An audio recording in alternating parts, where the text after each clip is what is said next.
Class 10 science chapter 1 chemical reaction and equation में last video में हमने एक्सरसाइज के क्वेश्चन नंबर 10 तक कंप्लीट कर लिया था। आज की इस वीडियो में उसके आगे शुरू करेंगे, तो चलिए वीडियो शुरू करते हैं। एक्सरसाइज का क्वेश्चन नंबर 11 है, why are decomposition reaction called the opposite of combination reaction, right equation for these reactions. तो इस क्वेश्चन में बताना है कि जो डिकम्पोजिशन रिएक्शन होती है, डिकम्पोजिशन रिएक्शन वो कॉम्बिनेशन रिएक्शन की ऑपोजिट की होती है, और हमें इन दोनों रिएक्शन को ना एग्जाम्पल देकर समझाना है। तो अगर बात करें डिकम्पोजिशन रिएक्शन की, तो डिकम्पोजिशन रिएक्शन एक ऐसी रिएक्शन होती है जिसमें कोई एक रिएक्टेंट डिकम्पोज होता है एक से ज्यादा प्रोडक्ट में, जबकि कॉम्बिनेशन रिएक्शन में इसका ऑपोजिट होता है, उसमें एक से ज्यादा रिएक्टेंट कंबाइंड होकर एक सिंगल प्रोडक्ट बनाते हैं। तो जब एक रिएक्टेंट एक से ज्यादा प्रोडक्ट में टूटता है तो उसे कहते हैं डिकम्पोजिशन, जबकि एक से ज्यादा रिएक्टेंट जुड़कर एक प्रोडक्ट बनाते हैं तो इस प्रोसेस को कहते हैं कॉम्बिनेशन। और ये दोनों एक दूसरे की ऑपोजिट होती हैं, क्योंकि एक में एक रिएक्टेंट टूटकर एक से ज्यादा प्रोडक्ट बनाता है और एक रिएक्शन में एक से ज्यादा रिएक्टेंट कंबाइंड होकर एक ही प्रोडक्ट बनाते हैं। ठीक है ना। Answer number 11, in A decomposition reaction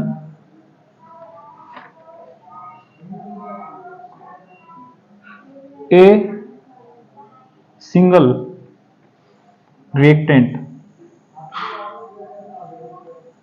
decomposes to form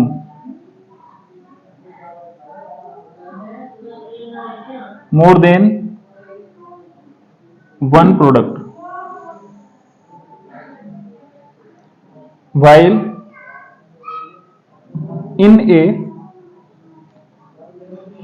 combination reaction a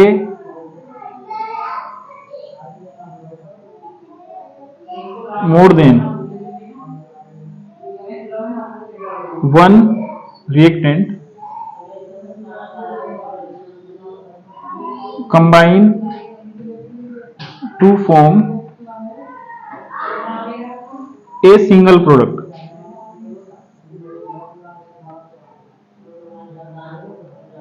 अब बात कर लेते हैं एग्जाम्पल की। तो पहले हम राइट कर लेते हैं डीकम्पोजिशन रिएक्शन का एग्जाम्पल। डीकम्पोजिशन रिएक्शन, तो डीकम्पोजिशन रिएक्शन का एग्जाम्पल है CaCO3 on providing heat decomposes into CaO plus CO2। Combination reaction, combination reaction में C plus O2 combined to form CO2। तो इसीलिए जो ना जो डिकम्पोजिशन रिएक्शन होती है उसे हमेशा कॉम्बिनेशन रिएक्शन का ऑपोजिट कहा जाता है, क्योंकि इसमें एक रिएक्टेंट एक से ज्यादा प्रोडक्ट में डिकम्पोज होता है, जबकि इसमें एक से ज्यादा रिएक्टेंट कंबाइंड होकर एक प्रोडक्ट बनाते हैं। इसके बाद आगे क्वेश्चन नंबर 12। तो क्वेश्चन नंबर 12 है, write one equation is for decomposition reaction where energy is supplied in the form of heat, light और इलेक्ट्रिसिटी। अगर बात करें डिकम्पोजिशन रिएक्शन की, तो decomposition reaction are of 3 types.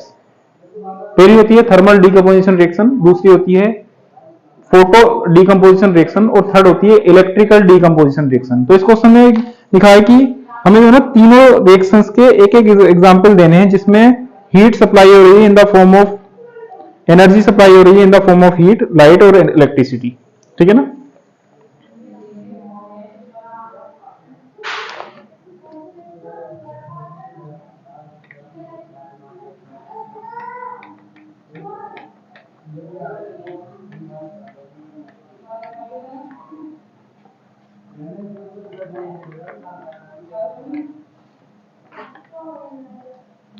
तो आंसर नंबर 12 में हमें जो है 3 टाइप की डिकम्पोजिशन रिएक्शन का एक एक एग्जांपल देना है, जिसमें से पहली है थर्मल डिकम्पोजिशन रिएक्शन।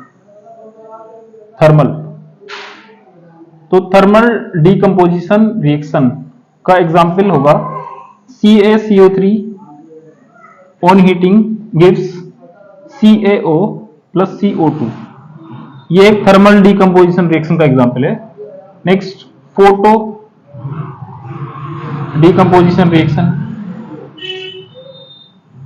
अगर बात करें फोटो डिकम्पोजिशन रिएक्शन की, तो इसका एग्जांपल होगा AgCl ऑन प्रोवाइडिंग लाइट। जब से लाइट स्ट्राइक करती है तो ये Ag और Cl में डिकम्पोज हो जाता है, Ag और Cl2 में। इसको बैलेंस कर लेते हैं। वहां पर 2 Cl है तो यहाँ पर 2 से मल्टीप्लाई, यहाँ 2 Ag है तो यहाँ पर भी 2 से मल्टीप्लाई। इसके बाद थर्ड एग्जाम्पल है electrical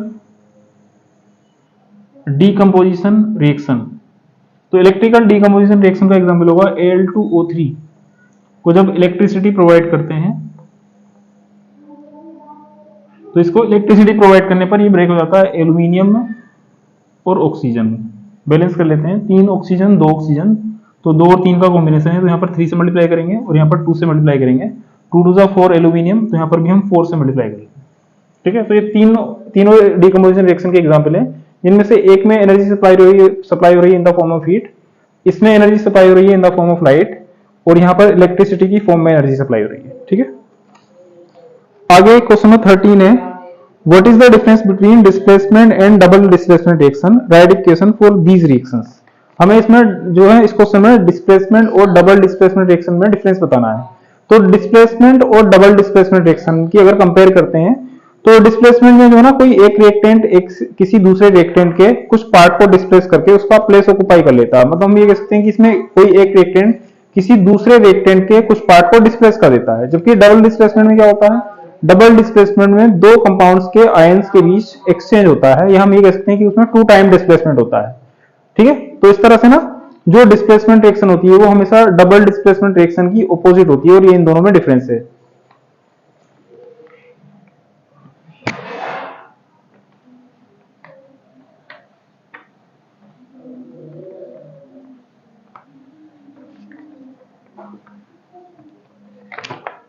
answer number 13,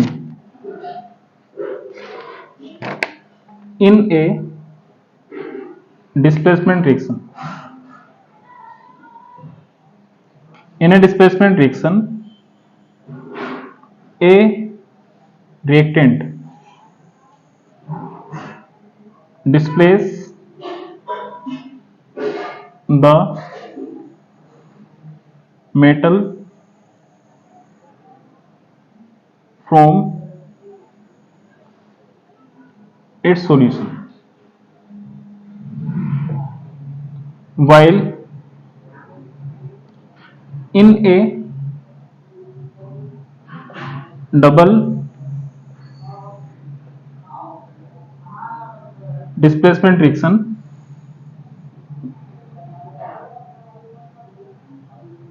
there is exchange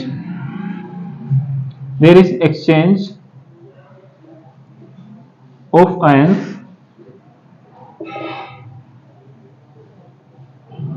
between reactants। एक डिस्प्लेसमेंट रिएक्शन में तो कोई एक रिएक्टेंट जो है किसी दूसरे सॉल्यूशन से मेटल को डिस्प्लेस कर देता है, जबकि डबल डिस्प्लेसमेंट में जो ना क्या होता है, रिएक्टेंट्स के बीच आयंस का एक्सचेंज होता है। अगर बात करें एग्जांपल की, तो डिस्प्लेसमेंट रिएक्शन का एग्जांपल, डिस्प्लेसमेंट रिएक्शन, तो डिस्प्लेसमेंट रिएक्शन का एग्जांपल है Zn plus CuSO4 is equal to ZnSO4 plus Cu। Zinc copper से ज्यादा रिएक्टिव है, तो ये कॉपर को उसके सॉल्यूशन से डिस्प्लेस करके उसका प्लेस ऑक्युपाई कर लेता है, तो ये एक डिस्प्लेसमेंट रिएक्शन का एग्जांपल है। अगर बात करें डबल डिस्प्लेसमेंट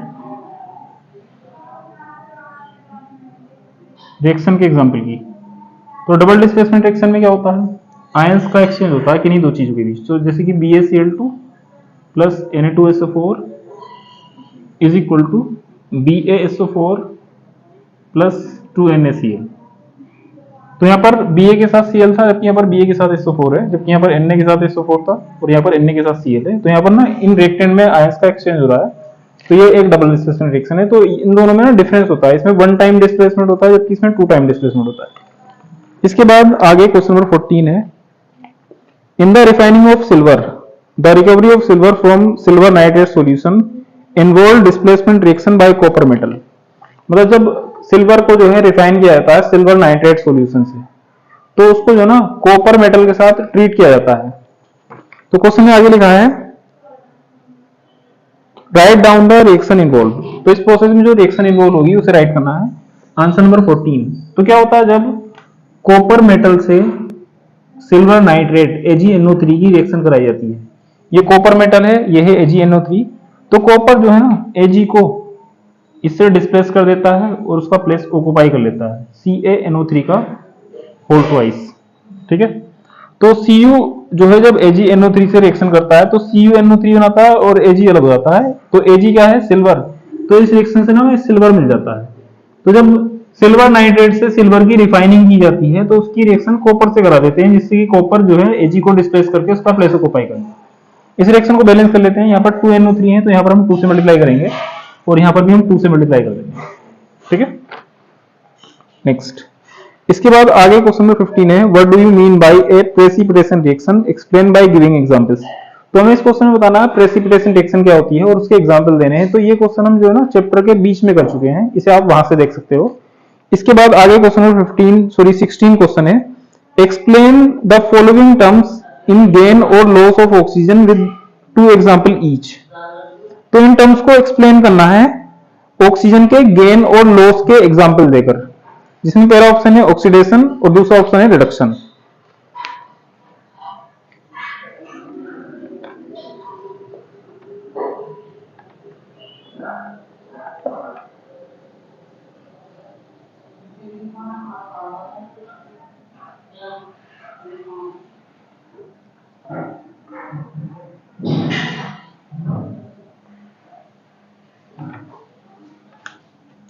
तो इसमें जो फर्स्ट टर्म है वो है ऑक्सीडेशन। क्वेश्चन नंबर 16 का फर्स्ट टर्म ऑक्सीडेशन। तो इसे हमें बताना है ऑक्सीजन के बेस पर इसमें होता क्या है ऑक्सीडेशन। तो ऑक्सीडेशन में क्या होता है? द इंक्रीजमेंट ऑफ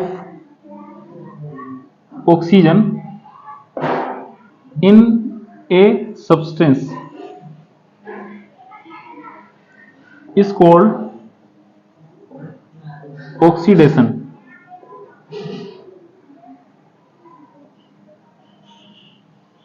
किसी सब्सटेंस में ऑक्सीजन का इंक्रीजमेंट कहलाता है ऑक्सीडेशन। अब हम इसके 2 एग्जाम्पल लिखेंगे। तो इसका पहला एग्जाम्पल होगा C+O2 is equal to CO2। क्या हो रहा है यहाँ पर? यहाँ कोई ऑक्सीजन नहीं है, यहाँ पर ऑक्सीजन इंक्रीज हो रहा है, कार्बन के साथ ऑक्सीजन जुड़ा है, तो इसका ऑक्सीडेशन हो रहा है क्योंकि इसमें जो ना ऑक्सीजन इंक्रीज हो रहा है। इसी तरह से एक और एग्जांपल लिख लेते हैं, जैसे कि इसका हम एक और एग्जांपल लिखेंगे Na+O2 is equal to Na2O। यहाँ सोडियम के साथ कोई ऑक्सीजन नहीं है, लेकिन इस साइड में सोडियम के साथ ऑक्सीजन जुड़ा है, तो इसका मतलब इसमें ऑक्सीजन इंक्रीज हो रहा है, तो ये भी क्या हो रहा है? ऑक्सीडेशन। बस ये रिएक्शन बैलेंस नहीं है तो इसको हम बैलेंस कर देंगे। यहाँ 2 सोडियम है, सॉरी यहाँ पर 2 ऑक्सीजन है, यहाँ पर 1 ऑक्सीजन है, तो पहले यहाँ पर 2 से मल्टीप्लाई, क्योंकि यहाँ पर ऑक्सीजन 2 हो गए हैं, लेकिन 2 से मल्टीप्लाई करने पर 2 2 4 सोडियम हो गए हैं, तो यहाँ पर भी 4 से मल्टीप्लाई कर लेंगे। तो ये तो हो गया ऑक्सीडेशन। अब इसका जो सेकंड ऑप्शन है वो है रिडक्शन। रिडक्शन को भी हमें ऑक्सीजन के बेस पर बताना है। तो क्या होता है reduction? The decreasement of oxygen in A reactant is called reduction. मतलब किसी सब्सटेंस में ऑक्सीजन का डिक्रीजमेंट भी क्या कहलाता है? रिडक्शन। इसके एग्जांपल की अगर बात करें तो इसका एग्जांपल हो जाएगा CaCO3 on heating gives CaO plus CO2। तो यहाँ पर कैल्शियम के साथ कोई ऑक्सीजन नहीं है, जबकि यहाँ पर कैल्शियम के साथ ऑक्सीजन, यहाँ पर कैल्शियम के साथ 3 ऑक्सीजन है, जबकि यहाँ पर कैल्शियम के साथ सिर्फ 1 ऑक्सीजन है। तो इसका मतलब क्या है कि कैल्शियम में ऑक्सीजन की कमी हो गई है, और ऑक्सीजन की कमी को कहते हैं रिडक्शन। तो इसका पहला एग्जाम्पल हो गया। अब एक और एग्जाम्पल राइट कर लेते हैं इसका। तो एक और एग्जाम्पल है H2O। H2O में जैसी इलेक्ट्रिसिटी प्रोवाइड करते हैं,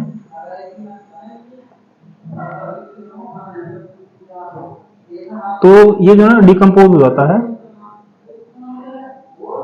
H2 में और O2 में। तो यहाँ पर हाइड्रोजन के साथ ऑक्सीजन है, लेकिन इस साइड कोई ऑक्सीजन नहीं है, तो इसका मतलब ऑक्सीजन का डिक्रीजमेंट हो रहा है, और डिक्रीजमेंट ऑफ ऑक्सीजन क्या होता है? रिडक्शन। तो इसमें रिडक्शन हो रहा है, ठीक है ना। यहाँ 1 ऑक्सीजन है, वहां पर 2 ऑक्सीजन है, तो यहाँ 2 से मल्टीप्लाई कर लेंगे और यहाँ पर भी 2 से मल्टीप्लाई करेंगे, ठीक है। Question number 17, A shiny brown coloured element capital X on heating in air becomes black in colour name in colour. तो इसमें लिखा है कि एक शाइनी ब्राउन कलर्ड एलिमेंट है, एक शाइनी एलिमेंट है जिसका कलर ब्राउन है और ये इस एलिमेंट का सिंबल है एक्स, और जब इसको हीट किया जाता है तो ये जो है ना ब्लैक हो जाता है, ब्लैक कलर का हो जाता है। Name the element x and the black colour compound formed.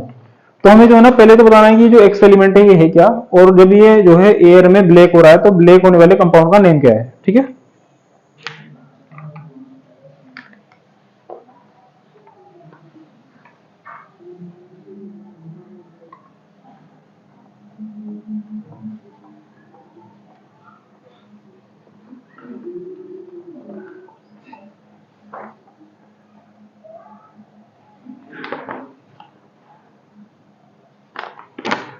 Question number 17, इसका कलर है ब्राउन, ब्राउन कलर का एलिमेंट है। जब को इसको एयर में जो है हीट किया जाता है इन प्रेजेंस ऑफ एयर, तो ये एक कंपाउंड बनाता है जिसका कलर कैसा है, ब्लैक। तो हमें बताना है कि ये जो एलिमेंट एक्स है ये क्या है और ये जो कंपाउंड है ये क्या है। ठीक है ना, तो पहले बात कर लेते हैं name of element x, name of x. तो ये जो एक्स एलिमेंट है, क्योंकि इसका कलर ब्राउन है तो ब्राउन कलर का एलिमेंट होता है कॉपर, इसका सिंबल होता है Cu। जबकि अगर बात करें इस ब्लैक कलर के कंपाउंड की, तो ये जो कॉपर है ना ये रिएक्ट कर रहा है एयर से, तो कॉपर एयर की ऑक्सीजन से रिएक्ट करके बनाता है CuO, और CuO क्या होता है, कॉपर ऑक्साइड, कॉपर ऑक्साइड। और ये जो कॉपर ऑक्साइड होता है इसका कलर होता है ब्लैक, ये एक ब्लैक कलर का कंपाउंड। इसके बाद आगे क्वेश्चन है question number 18, why do we apply paint on iron articles. Question में लिखा है कि हम आयरन आर्टिकल्स को पेंट क्यों करते हैं।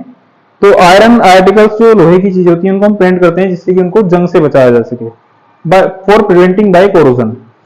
इसके बाद आगे क्वेश्चन नंबर 19 है, oil and fat containing food items are flushed with nitrogen, why. मतलब ऑयल और फैट कंटेनिंग फूड आइटम्स, मतलब ऐसे फूड आइटम जिसमें ऑयल या फैट होता है उनको नाइट्रोजन से फ्लश्ड क्यों किया जाता है, मतलब उन पर नाइट्रोजन अप्लाई क्यों की जाती है। तो नाइट्रोजन जो है ना एक नॉन रिएक्टिव गैस है, जब इसको फूड पर अप्लाई कर देते हैं तो ये ना एयर को फूड के कांटेक्ट में नहीं पहुंचने देती, जिससे जो फूड है ना वो लंबे टाइम तक जो है खराब होने से बचा जाता है।